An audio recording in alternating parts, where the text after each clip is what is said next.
Radiografia, a Semana em Revista. Produção e apresentação, Desirê Miranda.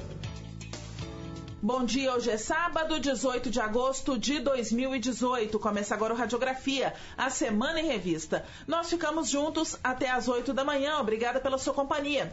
Segundo o estudo divulgado pela ONG Global Footprint Network, no dia 2 de agosto, a população mundial já esgotou os recursos planetários que estavam previstos para acabar somente no final do ano.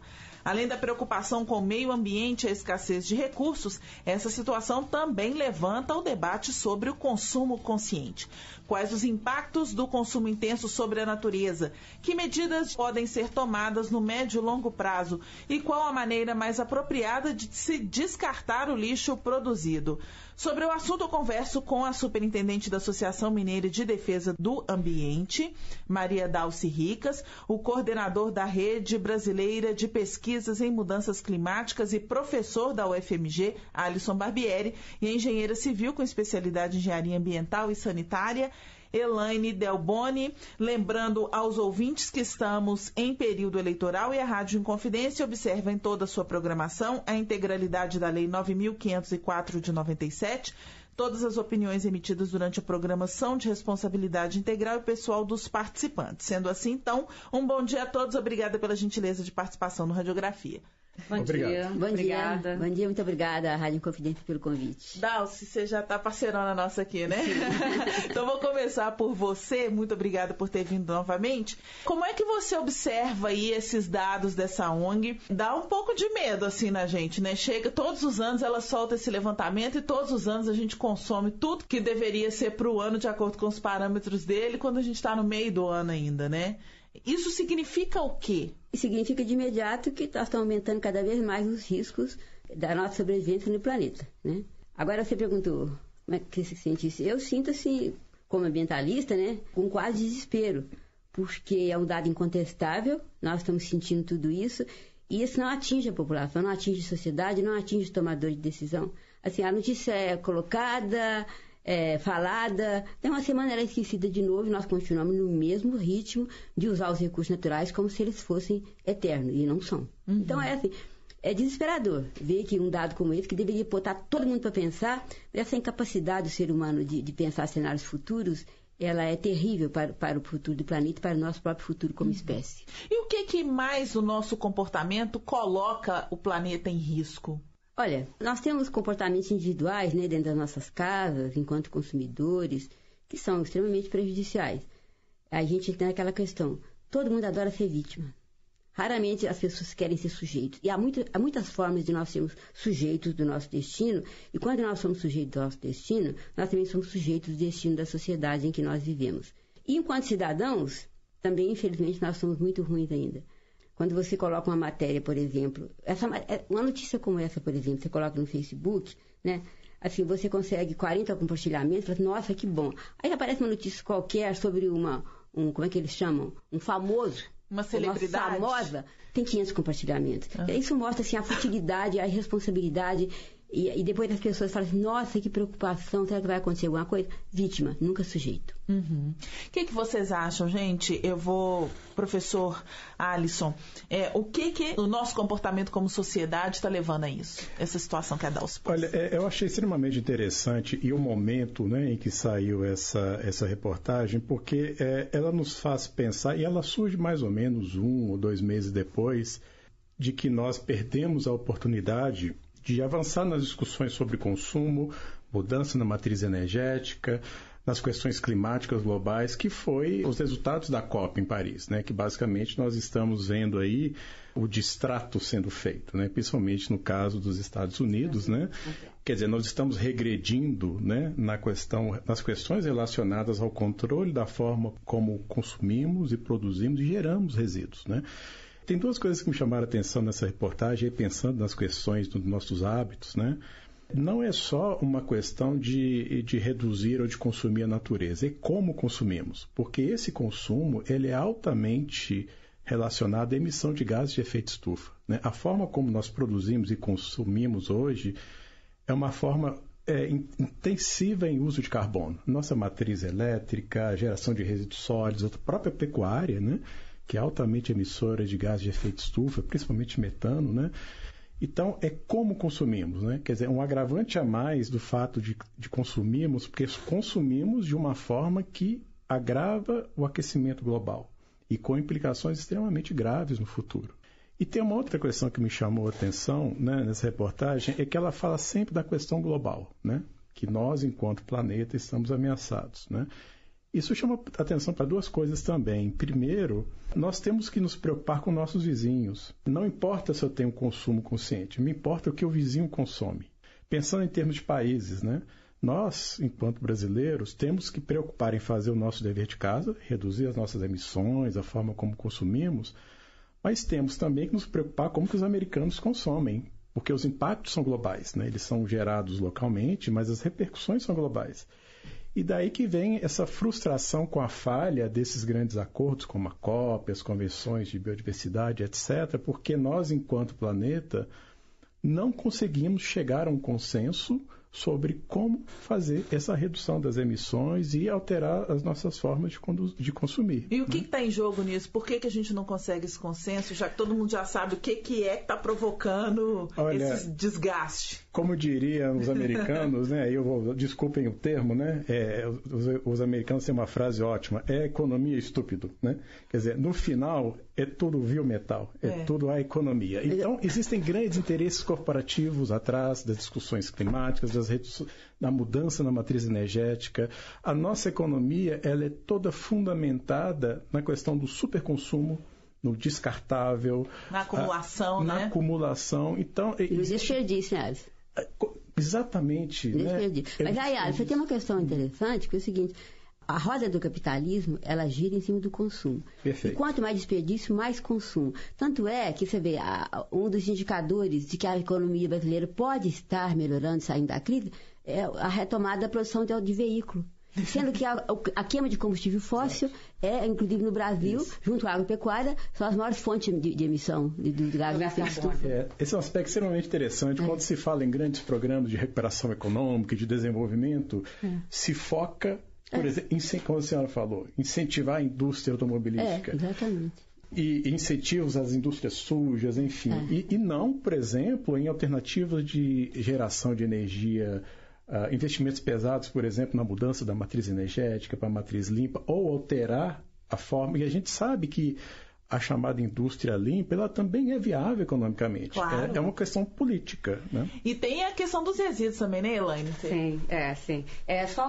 Observando continuando essa observação do professor, o que acontece? São 195 países que assinaram em 2015 esse acordo em Paris.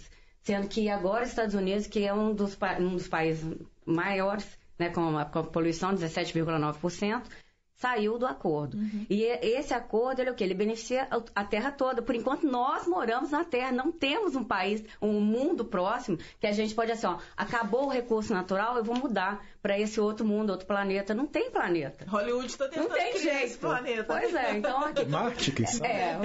Pois é. Já descobriram água lá, né, internamente, lá em Marte, mas ainda está em de estudo. Se descobrir, quem vai são os ricos. Pois é.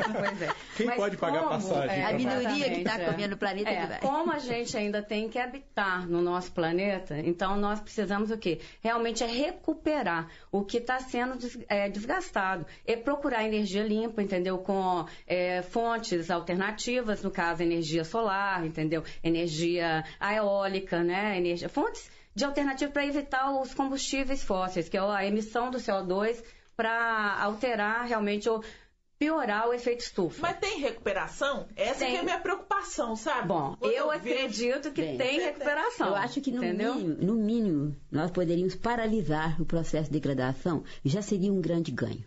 No mínimo. Agora, a Eliane falou, o Brasil não está cumprindo o Acordo de Paris. Pelo contrário. Nós estamos inseridos no Acordo de Paris, nós ainda, entendeu?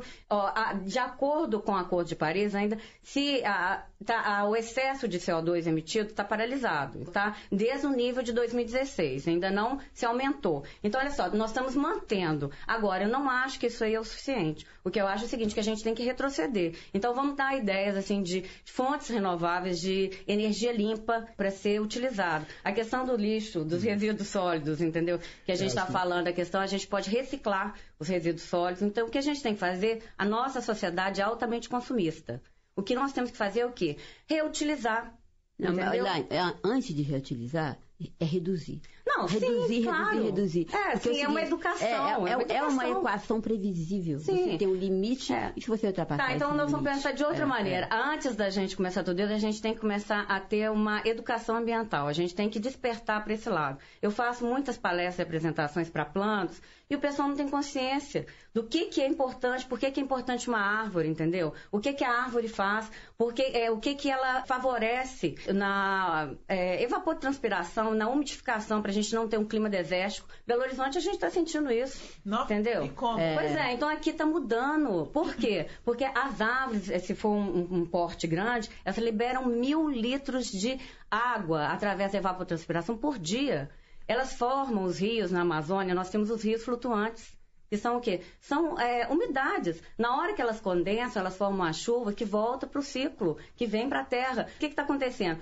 Está tendo escassez, sim, de água, entendeu? Água potável. Nós estamos encontrando isso. Então, como projetista também de ETA, de estação de tratamento de água, nós agora precisamos ir num local mais distante, num manancial mais distante, para conseguir captar aquela água necessária para abastecer uma população. Daqui a pouco, a gente está indo mais distante. Então, os recursos em relação a... Mas, Elaine, a gente volta àquela questão da sociedade se fazer de vítima. Não, sim. A desinformação. Muita gente acha que a água sai da parede. Muita gente. E acha que nunca vai acabar. Não, que nunca acaba. Eles falam assim, eles olham para o mar, e a água está acabando. E além disso, o quê? Se você chegar perto de uma pessoa e falar assim, você sabe como é que essa caneta é fabricada? As pessoas não vão saber. Não sabe que precisa de água também. O maldito canudinho de plástico. E os copos plásticos. Então é o seguinte, você perguntou, tem jeito? Podemos até não recuperar, mas podemos paralisar. E para isso nós precisamos de políticas públicas que envolvam o poder público, o setor privado e a sociedade. Sim. A Prefeitura de Londres colocou água em diversos pontos da cidade agora como forma de estimular as pessoas a não comprarem mais as malditas garrafas plásticas com água. Quer dizer, o consumidor, enquanto consumidor, se ele resolver boicotar. Eu, por exemplo, tem 2 anos que eu não compro nos últimos 2 anos eu comprei uma garrafa de água só. Para qualquer lugar que eu vou, eu levo minha garrafinha. Se todas as pessoas não comprassem, evitassem, diminuíssem, reduzissem o uso de garrafas plásticas, se todas as pessoas que consomem carne em demasia reduzissem um pouco da carne que consomem, que inclusive faz bem para a saúde, nós podemos ter um efeito reverso na agropecuária, como o Alisson falou, que a flatulência do gado é uma das maiores causas da emissão de gás de carbono, fantástica.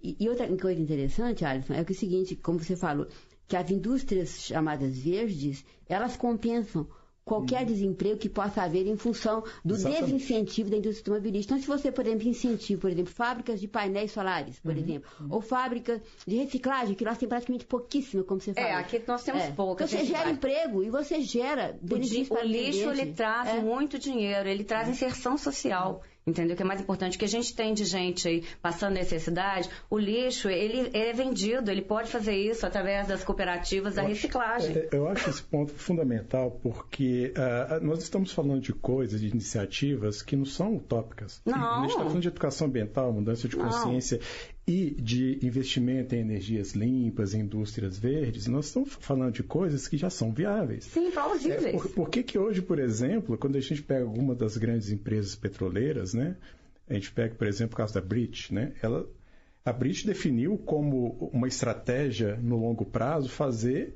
uma mudança completa da energia fóssil para energia limpa. Eles estão investindo fortemente nisso. Os países árabes, que são grandes produtores, né, de petróleo, eles estão investindo maciçamente em energia eólica, estão comprando ações de empresas de energia limpa, porque mesmo quem produz hoje de forma suja enxerga que o futuro é esse. E por que, por exemplo, né, os chineses investem pesadamente em painéis de energia solar? Porque esse é o futuro. Quem dominar essa tecnologia domina o mercado e domina a economia. Então, não é que são coisas utópicas, elas são coisas viáveis. O nosso problema, novamente, né, é a questão de escolhas, né? É questão de política. Né? Por que né, nós não adotamos uma política de incentivos a determinados segmentos industriais e segmentos de produção de energia mais limpas, né? E quando eu falo de energia limpa, não estou falando de energia hidrelétrica, porque energia hidrelétrica não é limpa. Exato. Né? Não. Tem essa grande mentira, talvez seja uma palavra muito forte, mas essa grande inverdade de que energia hidrelétrica, ela não é limpa. Uhum. Ela produz carbono, ela produz desmatamento, ela produz impactos socioambientais com deslocamentos forçados e impactos às populações indígenas. O que o Belo Monte lançou de gás de carbono no mercado. Exatamente. Então, eu acho que a grande questão e aí eu digo minimizar os impactos, por exemplo, das mudanças ambientais e das mudanças climáticas, porque esse é um outro aspecto. Né? As mudanças climáticas, elas não vão acabar de deixar de existir. Elas vão existir. A gente pode reduzir o impacto. Isso. A nossa questão é diminuir... Para que a gente possa conviver. Isso. É diminuir quanto que nós vamos sofrer no futuro em função do que nós temos feito desde o início da Revolução Industrial. Exato. Então, a nossa questão hoje é de escolhas de decisões de políticas públicas. Então, como nós podemos forçar? E aí a gente não pode esperar que a varinha de condão venha e as coisas se resolvam, ou que os nossos governantes vão tomar uma iniciativa. Nós temos que forçá-los e pressionar de baixo para cima para que essa mudança aconteça. Isso aconteceu na Alemanha. A Alemanha passa por um processo, por exemplo, de mudança da sua matriz energética desde os anos 70, da nuclear para as energias limpas, por uma pressão social. Né? Ô, gente, isso é importante. Nós vamos dar uma pausa no primeiro bloco. Na volta nós vamos falar sobre qual é o tipo de política que o Brasil desenvolve hoje e o que poderia ser modificado, principalmente aqui no nosso estado, né? Que é um estado muito agrário, né, ainda. Então daqui a pouco a gente volta. Radiografia, a Semana em Revista. Produção e apresentação, Desirê Miranda.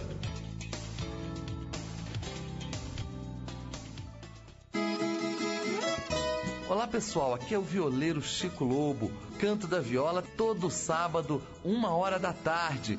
Então vamos estar juntos, encontro marcado para muita cantoria de viola, muito caos, muita coisa bonita do nosso Brasil. Todo sábado, 13h, na nossa querida Inconfidência, o Canto da Viola para vocês.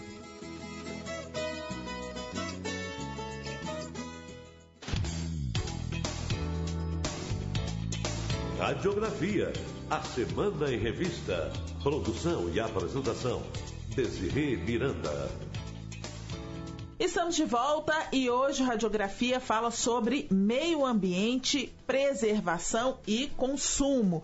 Para debater esses assuntos, eu recebo aqui no estúdio a superintendente da Associação Mineira de Defesa do Ambiente, Maria Dalci Ricas, o coordenador da Rede Brasileira de Pesquisas em Mudanças Climáticas e professor da UFMG, Alisson Barbieri, e a engenheira civil, especialista em engenharia ambiental e sanitária, Elaine Delboni. A gente estava falando sobre mudanças no outro bloco, sobre o que está sendo feito em países, né, desenvolvidos, em outros países, com relação à matriz energética, mas aqui no Brasil a gente ainda tem, apesar de ter uma incidência solar, né, praticamente o ano todo, bons ventos aí em vários lugares, a gente ainda está na hidrelétrica, a nossa matriz principal, que é poluente, tanto muita gente acha que não é água, então não tem problema e tal. Mas como é que é a nossa política hoje? E aí eu vou deixar claro para os ouvintes, né? Os convidados vão falar sobre política e não políticos, nem partidos políticos. Mas como é que o Brasil lida hoje com essa questão do meio ambiente e com a economia? Por exemplo, Minas Gerais, toda a região centro-oeste, ainda são estados que dependem muito da agricultura, da mineração. E aí fica aquele embate, né? Economia ou meio ambiente? A gente não sai dessa discussão até hoje, a gente fica nisso, né? Então, como é que o Brasil trata essa questão e o que deveria ser feito? Quem gostaria de começar? Professor. Olha, eu não vejo necessariamente, né, e obviamente que a gente tem vários exemplos no mundo, né, mineração e agricultura não são necessariamente prejudiciais ao meio ambiente. A gente pega alguns casos, por exemplo, mineração na Austrália, mineração no Canadá, é tudo uma questão de adequar as práticas a boas formas de gestão ambiental, enfim. A agricultura é a mesma coisa, né? O que acontece, eu acho, é a forma como nós desenvolvemos e a permissividade com que nós permitimos determinadas formas, principalmente no setor primário, de atuar no território nacional. A gente pega uma mesma grande empresa mineradora multinacional atuando no Brasil, ela tem práticas de gestão e formas de lidar com o meio ambiente, ou com o ambiente, completamente diferente da Austrália e da África do Sul. Enfim, a empresa quer o lucro. A empresa ela se ajusta ao ambiente institucional, de governança dos países, visando facilitar suas práticas e gerar dividendos aos acionistas. Não há nada de errado nisso. O errado estamos em nós. De que nós, enquanto sociedade, enquanto aqueles que pressionamos as políticas públicas, podemos fazer com que essas pressões exerçam práticas adequadas. Nós somos permissíveis, né? Em termos de sociedade, a gente pensa assim no lucro. Está me trazendo lucro ali naquela região, não importa se está desmatando ou se está danificando uma nascente, entendeu? Uma área de APP. Pouco me importa, porque não se enxerga a longo prazo. Né? Não tem essa noção. Tem só a noção do imediatismo. Está me trazendo dinheiro? Oba, pode entrar aqui. Não tem problema nenhum. Então, isso é o que acontece também. Eu sou pessimista e otimista. Eu sou pessimista no sentido de que eu acho que estamos fazendo tudo errado, né? Tanto do lado de políticas de mitigação, ou seja, de evitar que geremos superconsumo, emissão de gases de efeito estufa. Aí eu me refiro, por exemplo, a desmatamento, né? Enfim, a questão dos disposições de resíduos sólidos.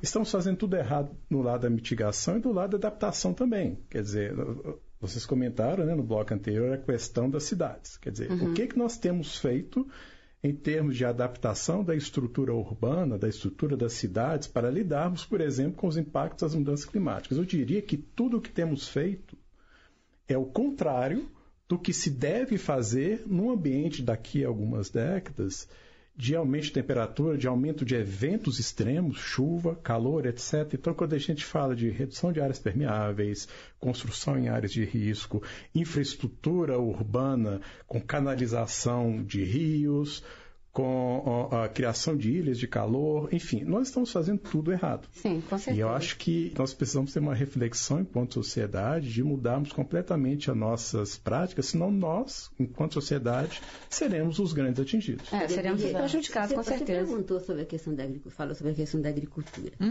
Assim, o primeiro parâmetro que a gente tem que pensar é que nós nunca vamos poder viver sem agricultura, não vivemos sem mineração, né? Praticamente, com exceção algum setor da economia, você pode reduzir muito o produto, mas há coisas que você não pode reduzir.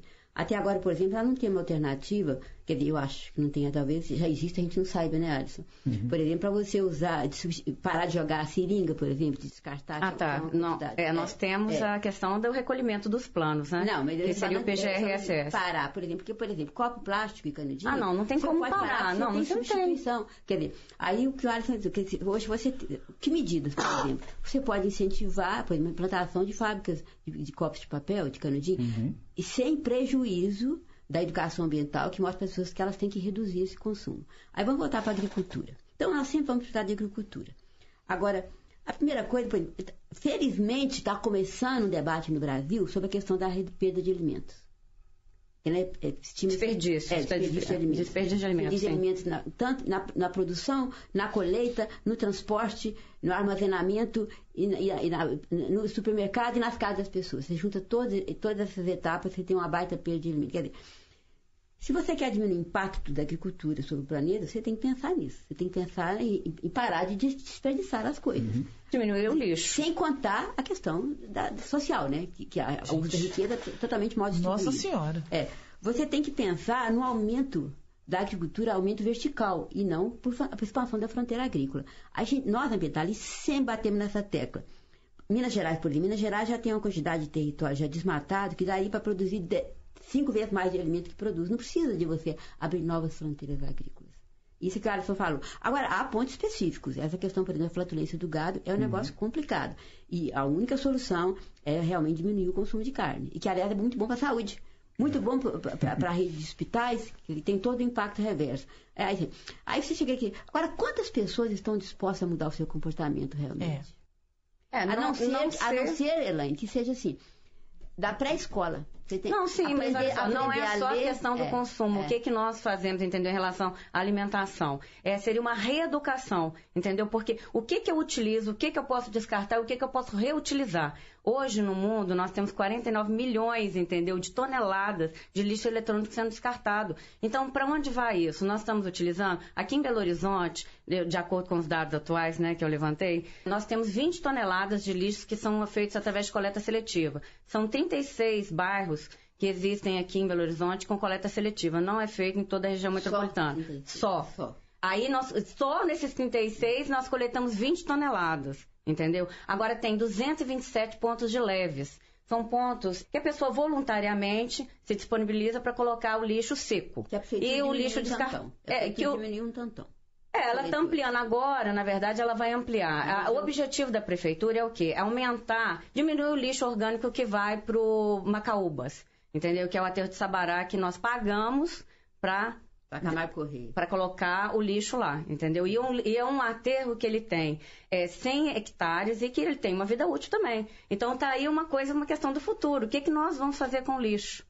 Entendeu? Depois que a vida útil do aterro sanitário acabar. Porque na hora de comprar, a gente adora comprar. E o nosso consumo, e ele é estimulado dentro dos padrões americanos. Sim, que foi isso que o professor Alisson falou no primeiro bloco. Você vai nos Estados Unidos, gente, isso é muito engraçado. Você vai nos Estados Unidos, aí o hotel te oferece cozinha, tudo para você não ter que ficar comendo fora, em alguns hotéis.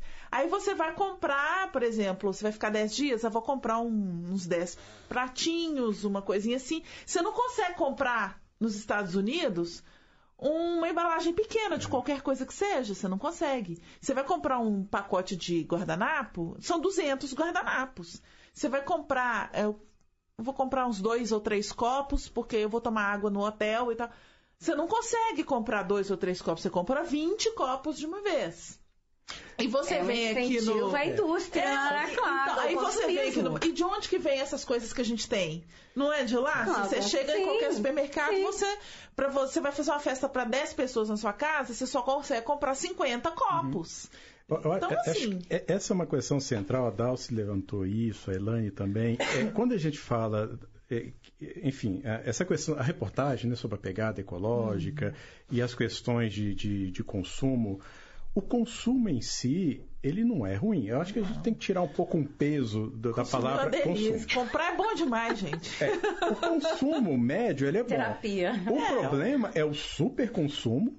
E o outro problema é o subconsumo. Mas mesmo no consumo você tem que ver a questão do desperdício, né? Sim, sem dúvida, sem dúvida. Há como consumir mais inteligentemente. Mas acho que o grande problema, e até a reportagem interessante que saiu no Globo, né, é porque cita até um exemplo, né? Luxemburgo e um outro país, que Catar, esgotaram seus recursos em fevereiro. Já o Vietnã só vai esgotar os seus recursos em dezembro. Acho que isso chama atenção por uma grande e importante questão relacionada à questão do consumo, é a desigualdade no consumo. A pobreza e a desigualdade, a forma como os recursos são consumidos globalmente, são um grande entrave para a gente pensar em justiça. E uma outra questão, né, Dalcy? Se a gente eleva os padrões de consumo de quem consome pouco hoje, mantendo os mesmos padrões de quem consome muito hoje, nós vamos gerar um outro tipo de problema. Então, não é só uma questão de trazer para o consumo quem não consome hoje. É trazer para um consumo sustentável. Aí eu concordo plenamente com a senhora. Mas o consumo sem essa questionamento do que é sustentável ou não, é a bandeira de todos os políticos em todos os países, em todos os tempos. Desenvolvimento é quando você pode consumir. Exatamente. O que eu acho é o seguinte, a gente não pode pensar num retrocesso econômico, a gente tem que pensar o seguinte, a população vai crescer, eu preciso de mais indústrias, eu preciso de abastecer a população. A população vai crescer, a população já é uma bomba no planeta. Então, pegando o que o Alisson disse, hoje, qual que é o nível de consumo que nós poderíamos democratizar a exploração dos recursos naturais? É dos africanos? É dos franceses? É dos brasileiros? A elite brasileira consome praticamente como mas isso aí vai de acordo com a sociedade local. Se você falar assim, não, hoje vou ter uma varinha de condão aqui, eu sou uma fada e eu vou dizer que A população inteira só pode consumir no nível da Colômbia. O planeta sustenta? Não, ele tem que ser uma brincadeira com a sociedade. Agora é sustentável, tem que ser um consumo sustentável. Tem uma brincadeira que fala que se cada chinês tiver uma geladeira, o planeta explode. É uma brincadeira. É bom a gente citar exemplos para mostrar que a irresponsabilidade ela está em todos os setores. Sim. No poder público, na sociedade e no setor produtivo. Os supermercados, por exemplo. Assim, tem alguns... Você pediu para não citar o nome, então eu não vou citar o nome de ninguém. Que tem alguma iniciativazinha já e anuncia isso como uma grande coisa, sabe? Mas assim, quando você vai entrar e examinar, assim, aquilo mal arranha a questão. Então, assim, às vezes eu vou comprar, eu já fico de olho nas moças do supermercado. Olha que eu moro ao lado de um supermercado top, classe A. Aí, top, a gente fala isso, né? É top, Aí eu peço um determinado bolo. Aí eu falo assim, moça, eu quero que você coloque na sacola de papel. Ela fica, não, mas não pode. Não, eu quero que você coloque. Eu não quero levar. Isso aqui, tá vendo? Isso aqui é plástico, você não quer levar para minha casa. Elas ficam assim, elas não sabem o que fazer. Quer dizer, não sei, eu também não conheço muito lá fora, mas eu sei que já tem países em que o supermercado já oferece uma seção que as pessoas podem botar na vasilha delas e levar para casa, para elas não consumirem. Agora, se você chegar com a vasilha para debaixo do braço, moço, me dá um pedaço de bolo, todo mundo vai te olhar. Olha o caipira, olha, tá vendo? Sabe? Em muitos países, na verdade, é o contrário, né? Você é olhado de forma estranha se você pede uma sacola. Exatamente. Né? Quer dizer, já está tão introjetado na mentalidade da sociedade de que não se faz determinado, já não se usa determinados hábitos de consumo predatório que, enfim, né? Agora, só retomando um exemplo também relacionado a essa questão de consumo, você falou de Belo Horizonte, né, Elaine? Tem um trabalho que foi feito por um aluno da UFMG, Arley Silva, uma dissertação de mestrado, que basicamente ele analisou a diferença de consumo urbano em Belo Horizonte. Então ele analisou, por exemplo, por bairro de Belo Horizonte... Porque tem os nichos. Isso, a produção de resíduos sólidos e tipo de resíduos. Então, a gente está falando de exemplos globais aqui, né? Estados Unidos, comparado com o Vietnã. Não precisa ir longe, né? Não precisamos ir longe. Olhemos para Belo Horizonte. Nós temos uma desigualdade de consumo e de geração de resíduos associados ao consumo de uma forma abrupta, assim, e absurda, eu diria, né? Então, acho que a grande questão é essa. Nós temos que equalizar os padrões de consumo, mas equalizar em outras bases. Nós não podemos permitir que todos consumam da mesma forma e coloquemos, né, no nível mínimo e aceitável e justo de consumo, mantendo os mesmos parâmetros atuais. Nós temos que mudar para todos. Para quem consome muito, para quem consome na média, para quem não consome, a forma não é uma massificação. Mas eu acho que essa questão de o hábito de consumo, eu acho que ele é tão pessoal, tão particular, que dentro da mesma casa você encontra diferentes. Posso dizer na minha casa. Gente, meu irmão usa o celular até o celular não ligar mais. Até a teclinha do ciclo não apertar mais. Tecnologia maravilhosa, adorei esse aqui, não vou trocar e tchau, um abraço pra você e pronto. Eu tô errada, eu sei que eu tô errada. Mas é uma coisa muito particular. Mas é um negócio assim, mas eu não jogo papel no chão e conheço um tanto de gente que chega ali, pega o carro e joga ali, entendeu? Aí chega e vai passear nos Estados Unidos, não, jogo no chão. Mas aqui no Brasil, pega a janelinha do carro e porque faz isso mesmo, né? O que eu vejo é o seguinte, realmente é uma educação que vem da pré-escola, é uma conscientização. Porque a gente vai encontrar perfil diferente, não adianta, cada um dentro da própria casa é diferente, com comportamentos e necessidades diferentes. Não tem como. Agora, se eu venho desde a pré-escola incentivando as crianças, vamos poluir menos, ou vamos consumir menos, ou vamos consumir o necessário. O lixo, a gente separa o lixo, desagrega o lixo seco do lixo molhado, do lixo úmido, que é o lixo orgânico, entendeu? Só essa segregação já ajuda muito, porque eu posso fazer uma triagem no futuro, entendeu? Para reciclar. Elaine, então vamos segurar isso, porque na volta nós vamos falar sobre essa questão específica, que também é muito importante. O que nós vamos fazer com o nosso lixo, então, né? Reciclagem. Então, tá bom. Daqui a pouco a gente volta. Ok. Radiografia, a Semana em Revista. Produção e apresentação, Desirê Miranda.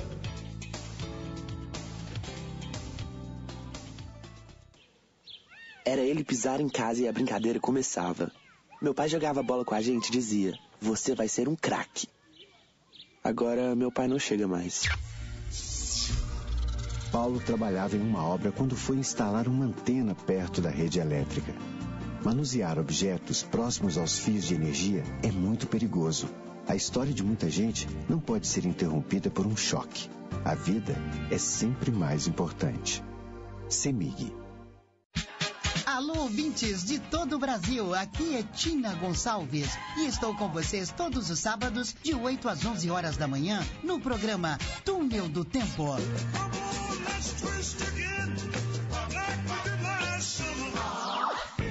Canções que a gente não esquece jamais.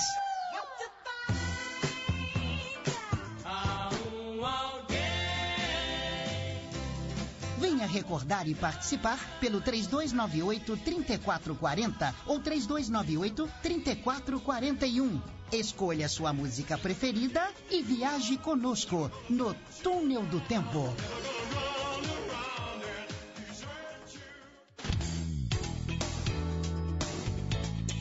Radiografia, a Semana em Revista.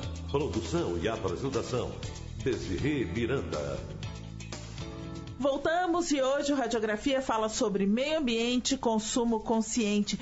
Para debater esses assuntos, eu recebo aqui no estúdio a superintendente da Associação Mineira de Defesa do Ambiente, Maria Dalci Ricas, o coordenador da Rede Brasileira de Pesquisas em Mudanças Climáticas e professor da UFMG, Alisson Barbieri, e a engenheira civil, especialista em engenharia ambiental e sanitária, Elaine Delboni. Pois é, eu estava falando com você no fim do outro bloco, né, Elaine, sobre o lixo. Você é especialista em projetos de descarte. Planos, projetos, né, de aterro sanitário. Então, assim, a gente terminou falando sobre coleta seletiva. Belo Horizonte, você falou, são 36 bairros, a maioria deles na região Centro-Sul. Sim. E eu estava falando aqui no intervalo que lá onde eu moro, Sagrada Família, não tem. O maior bairro de Belo Horizonte e não tem uma lixeirinha pública, nada em que você chegue e fale assim, aqui eu vou jogar o papel e aqui o plástico.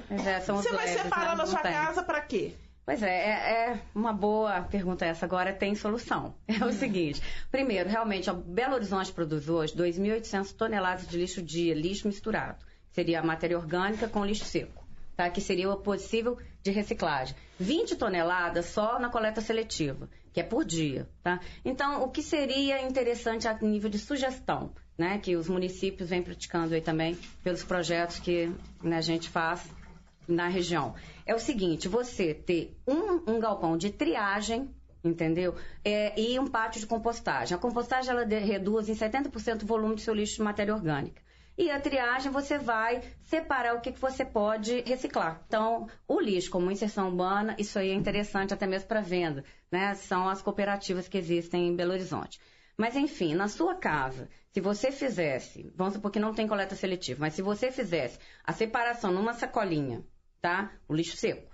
Numa outra sacolinha, matéria orgânica, aí você vai colocar lá no caminhão. O caminhão vai misturar, ok. Mas é mais fácil de segregar na hora que chega num galpão de triagem, entendeu?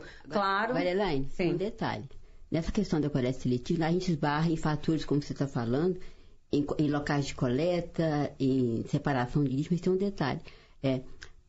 Quantas fábricas de reciclagem tem em Minas Gerais? Não, sim, eu estou falando uma solução. Né? É claro que você tem que ter um sistema. Em casa, agora a gente tá mais fácil, que o nosso escritório está num bairro que tem coleta seletiva. A gente levava ali para aquele depósito que tem da Bias Forte, do elevado. Do Asmário ali. Aí a gente conversava com o pessoal que está lá, e ele falava o seguinte, sabe, Desirê? O seguinte, isso aqui a gente quer. Latinha, lógico, é o carro-chefe, né? A latinha de cerveja é o carro-chefe, porque tem valor econômico. Os PETs, que eu chamo de PETs, já estão mais ou menos. Mas, assim, outros materiais, por exemplo, vidro de cor, eu falava assim, isso aqui eu tenho certeza que não vai ter olhar. Ele colocava no lixo comum, porque a fábrica não pegava. Depende da fábrica pegar, quer dizer, você não tem uma indústria é um sistema, não? Você não tem um sistema, você não tem incentivo. Eu tenho um amigo... Você não tem incentivo a essas associações. Que ele tem 6 anos que ele está penando com uma fábrica de reciclagem de eletrônico, que ele chama mineração urbana. Que é a logística reversa. Terra entendeu? Rara, que a gente faz, que a gente incentiva, né? Ele penou para conseguir implantar essa fábrica. Mas penou. Agora ele está começando a ter mais esperança. Nenhum incentivo. Só dificuldade, só obstáculo, sem qualquer apoio. Então, Então, assim, não adianta você também pensar... claro que a população ela é responsável, mas cabe ao poder público oferecer as condições claro, nós temos que ter estrutura. Sim. É a mesma coisa do lixo que eu estou falando. O aterro sanitário, o ideal dele seria ter uma UTC, que seria uma unidade de triagem e compostagem. No aterro sanitário, de acordo com a Lei 11.445, entendeu? Dentro dos parâmetros sanitários. Só que... isso aí não é implantado, aqui em Belo Horizonte não é assim. Mas é caro fazer isso? Fica mais caro do que ter um aterro e julgar o lixo lá e dane-se? Então vamos para uma outra questão. O aterro sanitário, você tem que ter um terreno do município, para você adquirido pelo município, não pode ser mais em área de APP, né? De acordo com essa... São áreas de preservação permanente, que tem alguma nascente. São áreas que você não pode desmatar, entendeu? Topo de morro, tem alguma nascente, tem alguma floresta ali que não é passível de supressão arbórea. Então, assim, são áreas intocáveis, né? Agora o STF, 18 agora de julho, né, de 2018 agora...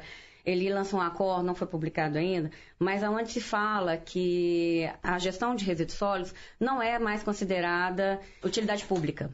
Então, com isso, antes poderia ser desmatado, entendeu?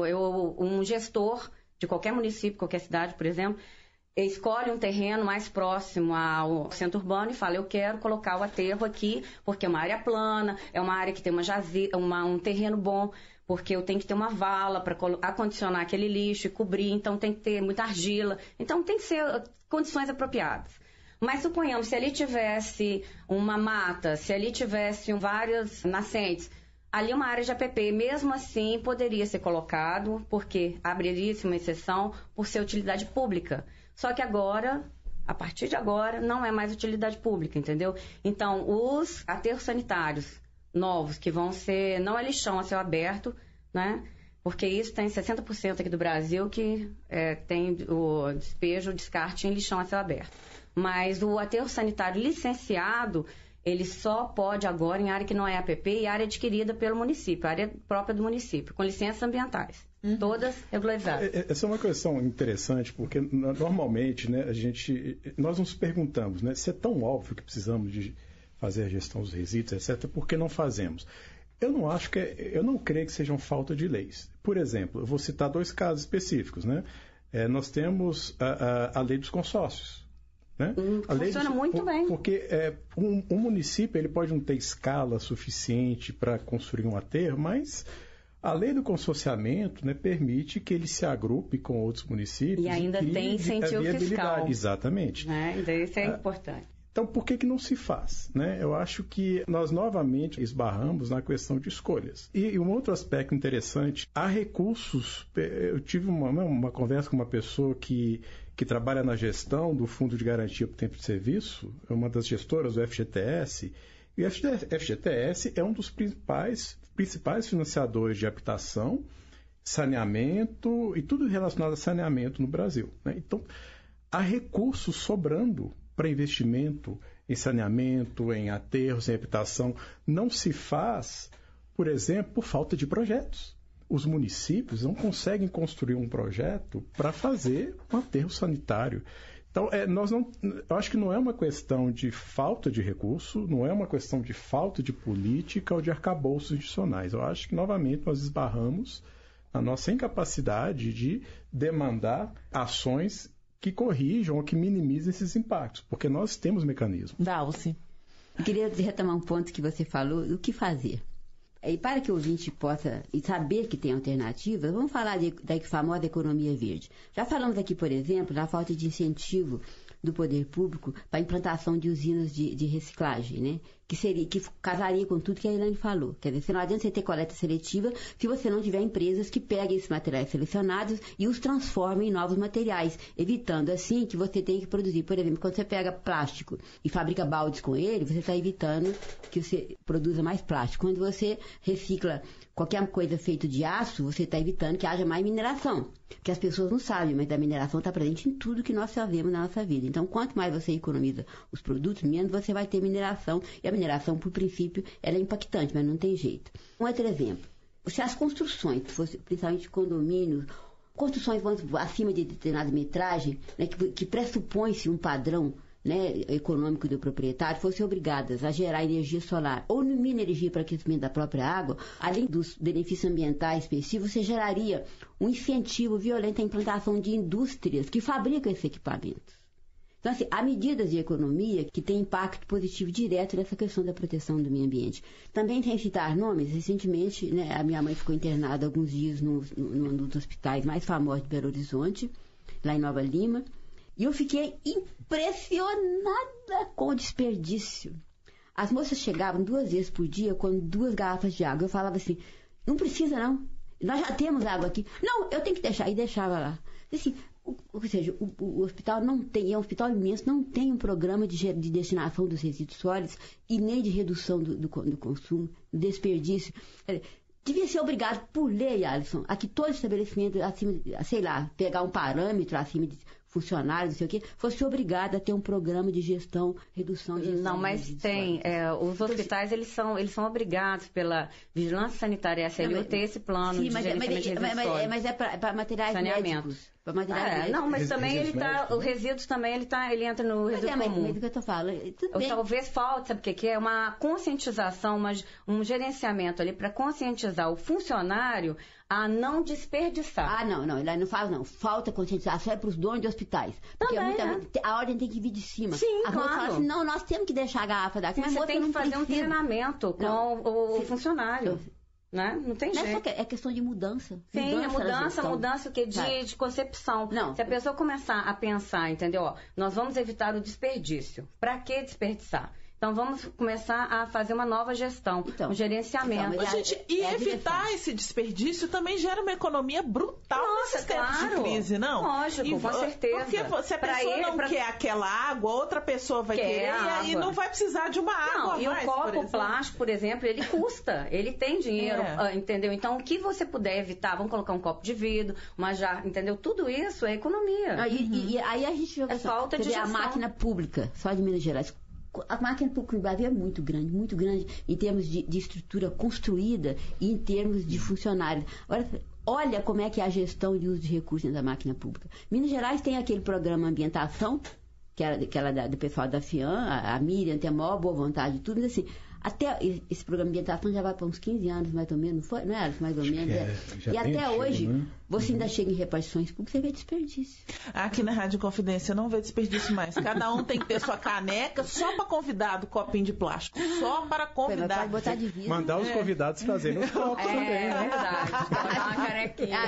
De preferência a Dalcy trouxe a dela, tá vendo? Mas os funcionários já não usam mais copo. É só cada um ganhou a sua caneca quando a gente veio para essa sede nova, né? Então, assim, bom, pelo menos aqui tá mais ou menos. Só uma colocação aqui, que a gente estava comentando antes, entendeu? Que a sociedade, tem um perfil, que cada sociedade tem, ou cada nicho tal, tem um perfil de consumo. Então, se começar a mudar o nível de consumo, por exemplo, se eu começar a introduzir uma consciência coletiva, vamos começar a colocar energia solar nas casas, entendeu? Ou vamos utilizar só caneca de vidro. Então, começa a mudar a exigência, o padrão comportamental da sociedade. Começa a exigir outras coisas. Você sabe, esse é um ponto interessante, porque normalmente e eu concordo plenamente que o melhor caminho é pela educação, né, é pela pressão da sociedade. Mas eu acho que nem sempre isso vai ser suficiente. É preciso também pressões de cima para baixo. Por exemplo, né, por que determinados setores da economia que são altamente degradantes e produzem muitos resíduos e são altamente geradores de carbono têm grandes incentivos fiscais, enquanto outros setores que incluiriam, né, nessa linha da economia verde, etc., são supertaxados, não têm incentivos nenhum. Enfim, novamente, eu sou até chato de tão repetitivo nesse ponto. É a política, é a questão das escolhas. Sim. Nós temos mecanismos. Então, se nós conseguimos, de alguma forma, combinar essa pressão de baixo, né, da sociedade civil, através da educação... cobrança. E a educação na pré-escola, eu concordo, mas também é algo que vai mudar daqui a 2 gerações. Sim, mas é o começo. É o começo. Mas a gente tem ações emergenciais. Nós precisamos de pressionar de cima para baixo também. E aí nós estamos, né, num período eleitoral. É importante a gente ver o que os candidatos têm a dizer sobre isso. Né? O que vamos fazer... E sem aquela retórica usual, né? O ambiente é importante, nós sabemos que é, mas em termos de medidas concretas, né? O que será feito, por exemplo, para mudar a estrutura perversa de subsídios? O que vai ser feito, por exemplo, para priorizar determinados setores de baixa emissão de carbono? Eu, até o momento, não vi nada sobre isso, mas eu espero ver, né? Porque são questões fundamentais, porque nós precisamos de ações no curto prazo, e essas ações no curto prazo dependem muito das políticas públicas e das ações de cima para baixo. Concordo também. Agora, o que hoje dá para fazer que já tem um impacto? Então, quer dizer, não comprar tantas garrafinhas de água, né? Comprar a sua garrafinha, ter sua garrafinhas, repartições públicas, as empresas, né? Abolirem os copinhos de plástico. Uma coisa que, dessa vez, a última vez que eu vi, eu não aguentei. Cheguei, tô andando perto da minha casa na rua, tem umas doninhas lá varrendo a casa e a mangueira lá, esguichando. Aí eu cheguei pra ela, eu falei assim, o que eu faço? A minha vontade é pegar a mangueira e... Mas não. Falei assim, a senhora esqueceu a mangueira aberta, não aguentei. É mesmo. Continuou, de repente acho que a ficha custou pra cair, aí ela foi lá e desligou, assim, mas eu já tava lá na outra esquina e fiquei olhando, assim, ó. Porque isso me diz respeito, não é a casa dela, ela tá pagando, eu falei assim, porque tá caro, né? Até teve aumento recente da Copasa e tal, mas não é, isso me diz respeito, porque o que ela tá gastando em excesso vai faltar depois pra todo mundo, não é só pra ela, né? Com certeza. Então, assim, a gente tem que cobrar dos políticos e tem que cobrar um plano, mas o que nós podemos fazer? Olha, você deu um exemplo que eu acho ótimo. Nós temos que ser, no bom sentido, sem vergonhas para as questões ambientais. Nós temos que cobrar do vizinho, porque, novamente, nós estamos falando de impactos que são difundidos para toda a sociedade. O que o vizinho está fazendo com a água vai me impactar também. Ele está consumindo muito mais do que uma pessoa com um consumo normal faria, e isso vai me afetar no futuro. Então, acho que nós temos que ter isso que você falou, nós temos que nos cobrar, né, nos educar para consumir melhor, mas temos que cobrar dos nossos vizinhos. E a gente pode fazer isso na própria família. As pessoas que nós temos uma certa intimidade para não sermos agredidos na rua, né? Eu quero falar sobre o momento. Nós estamos num momento de eleição em que a sociedade pode mostrar o seu poder. Né? A Assembleia Legislativa, a Câmara dos Deputados também, eu não sei se em todos os estados, tem um mecanismo de consulta sobre projetos de leis que estão lá. Então, assim, às vezes a gente tenta acompanhar os projetos na área ambiental. Eu não sei qual que é o nível de propaganda desse mecanismo, mas o fato é que existe quase zero essa opção. Pois é. Assim, aí você vê assim, 200 pessoas votaram. Então, aí você chegar lá, você propõe um PL que, por exemplo, vai banir os canudinhos de plástico, como já aconteceu no Rio de Janeiro, do estado de Minas Gerais. Aí é o seguinte, chega lá, 200 pessoas votam. Aí o deputado fala assim, 200 votos só? Isso não me interessa, não. Eu ganho mais da indústria do plástico. Então, assim, está na hora da sociedade exercer o seu direito, o seu poder de voto. Uma coisa que eu pediria a todos que nos ouvem, investiguem se há alguma proposta ambiental dos seus candidatos, sabe, antes de votar. Investiguem, anotem e depois acompanhem se ele está exercendo realmente. Começa a cobrar o que ele atitude, mudança de atitude. Sabe? Isso não é difícil, sabe? No site do TRE, o TCE, não sei, no registro do programa do candidato, você pode verificar lá. E quase todos eles têm site, né, Alisson? Investigue, então, antes de votar. O que eles estão falando sobre o meio ambiente? Porque sem desprezar a importância da segurança, da saúde, sem dúvida nenhuma, mas tem um detalhe. Não adianta ter uma cidade justa, uma sociedade que trata da saúde, se não tiver um lugar para ela ficar. Nós só temos, como você disse no início, só temos o planeta. Não, e outra coisa, se você não cuidar agora do clima, o clima realmente está piorando em Belo Horizonte. A umidade relativa do ar aqui está baixíssima. Você viu em Goiânia? Chegou a 6%. Pois é, isso aí o que acontece? Se a gente não começar a cuidar, entendeu, realmente do nosso planeta, a arborizar novamente, como é que a gente vai ter evapotranspiração? Como é que a gente vai umidificar isso aqui? Aqui virou uma ilha de calor. Nossa, Belo Horizonte está insuportável. Você vai viver onde? Onde que a gente vai viver? Realmente, um calorão danado desse em agosto. Porque tem dia que faz frio, um dia chove. E as doenças? Eu sofro de rinite, sofro de sinusite. Nossa, nem fala. A época do ano eu fico passando mal quase o ano todo. Antes estava muito melhor, agora é insuportável. Então, assim, eu acho que é uma tarefa de todos nós, é uma tarefa dos políticos também, é uma tarefa do setor produtivo. Não dá mais para fugir disso, né, gente? Não. Porque até a gente chegar em Marte, Demora, né? E não sabe quando vai poder ficar lá colonizar, né? Se chegar, quem vai chegar são as elites. Nós não somos parte Nossa, delas. Eu acho que eu não vou conseguir esse bilhete pra Marte. Não, né? Ai, gente, a maioria de nós não vai. Embora o brasileiro goste de pensar que ele é muito rico, muito branco, muito. Que vai dar um jeitinho de ir pra Marte. Não vai conseguir. Não vai. O Brasil não vai. Então a gente tem que arrumar esse planeta mesmo, que não vai dar pra mudar pra outro, não. Agora, gente. Olha, terminou a radiografia, adorei. Foi um bate-papo muito legal. São convidados para voltar. Recebi aqui no estúdio a superintendente da Associação Mineira de Defesa do Ambiente, Maria Dalci Ricas, o coordenador da Rede Brasileira de Pesquisas em Mudanças Climáticas e professor da UFMG, Alisson Barbieri, engenheira civil, especialista em engenharia ambiental e sanitária, Elaine Delboni. Bom dia para vocês, muito obrigada. Obrigada, bom dia. Muito obrigada. Termina aqui o Radiografia, produção e apresentação desse Miranda. Eu volto no sábado que vem. Para todo mundo um excelente final de semana. Radiografia, a Semana em Revista. Produção e apresentação, Desirê Miranda.